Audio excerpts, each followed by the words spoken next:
हरियाणा के चुनावी आंकड़े बोलते हैं कि जब तक ब्राह्मण वोटर कांग्रेस के साथ में लामबंद रहे तब तक कांग्रेस सत्ता में आती रही, और जब जब ब्राह्मणों का मोह भंग होता रहा तब तक कांग्रेस सत्ता से बेदखल होती रही।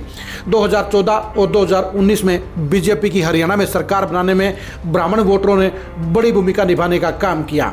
उत्तर हरियाणा में पिछले 2 चुनाव में बीजेपी का दबदबा है, बीजेपी का डंका है, और वहां पर सबसे बड़े सपोर्टरों में ब्राह्मण वोटर भी हैं। यानी उत्तर हरियाणा के ब्राह्मण वोटरों की पहली पसंद अब बीजेपी हो गई है, जिसके चलते अब कांग्रेस यहां पर सेकेंडरी पार्टी हो गई है। यहां पर 70% बीजेपी जीत रही है और 30% में कांग्रेस सिमट गई है। यही वजह है कि उत्तर हरियाणा के 6 जिलों यानी पंचकुला, अंबाला, यमुनानगर, कुरुक्षेत्र, कैथल और करनाल की 23 सीटों पर एक बार फिर से सबकी निगाह डट गई है कि 2024 के चुनाव में इन 23 सीटों पर क्या फैसला होगा। हम आपको ये बता दें कि उत्तर हरियाणा में सुषमा स्वराज, चिरंजी लाल शर्मा, अरविंद शर्मा, विनोद शर्मा, केएल शर्मा, जयप्रकाश शर्मा, राजेश शर्मा, कृष्णा पंडित, देवेंद्र शर्मा, दिनेश कौशिक, नरेंद्र शर्मा, जिलेराम शर्मा और लतिका शर्मा के तौर पर कई विधायक, एमपी और सेंटर में मंत्री भी बने हैं। लेकिन अब 2019 के चुनाव में यहाँ ब्राह्मण नेताओं का सुपड़ा साफ हो गया। किसी भी पार्टी का ब्राह्मण नेता नहीं जीता, लेकिन इसके बावजूद ब्राह्मण वोटरों का लगाव बीजेपी के साथ बना हुआ है। 2024 के विधानसभा चुनाव में भी बीजेपी में ब्राह्मण नेताओं की दावेदारी ज़्यादा है। लतिका शर्मा कलका सीट पर, डीडी शर्मा थानेसर सीट पर, जिलेराम शर्मा असंध सीट पर, दिनेश कौशिक पुंडरी सीट पर, विनोद निर्मल कलायत सीट पर और विनोद शर्मा अंबाला सीट पर बीजेपी की टिकट चाहते हैं। यानी बीजेपी के पास ब्राह्मण नेता भी ज़्यादा हैं और बीजेपी के पास ब्राह्मणों का वोट बैंक भी है। ऐसे में अगर कांग्रेस ब्राह्मण वोटरों को अपने साथ लेना चाहती है तो उसे भी ब्राह्मण नेताओं पर दाव लगाना होगा। कम से कम 2 से 3 सीटों पर उसे ब्राह्मण प्रत्याशियों को टिकट देनी होगी। जैसे पेहवा सीट के ऊपर संदीप ओंकार टिकट मांग रहे हैं, तो वहीं पर सतपाल कौशिक यमुनानगर सीट पर टिकट मांग रहे हैं।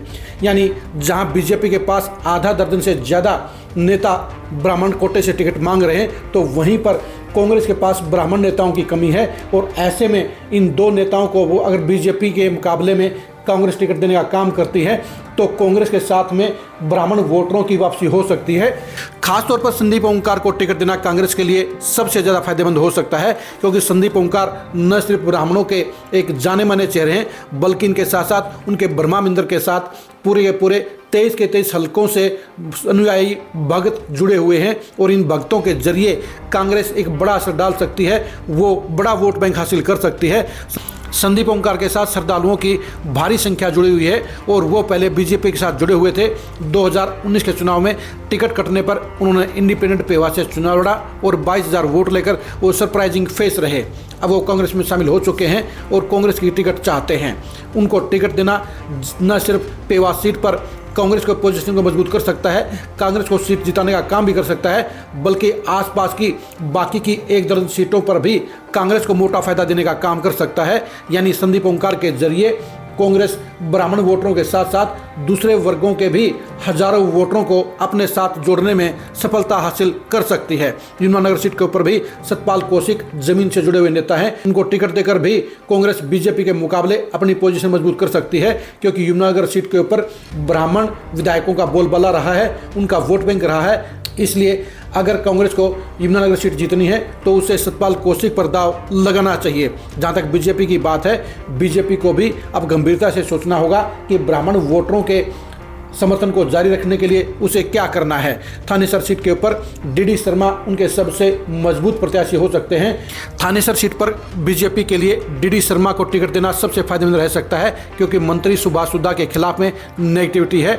बेशक लोकसभा चुनाव में लगभग 18,000 वोटों की लीड यहाँ पर बीजेपी को मिली है, लेकिन सभी जानते हैं कि वो लीड मोदी के नाम पर थी और विधानसभा चुनाव में भी पिछली बार मुश्किल से 200-400 वोटों से ही शुभाशुदा चुनाव जीते थे। अब अगर उनको दोबारा से बीजेपी ने टिकट देने का फैसला लिया तो वहाँ पर अशोक अरोड़ा चुनाव जीत जाएंगे।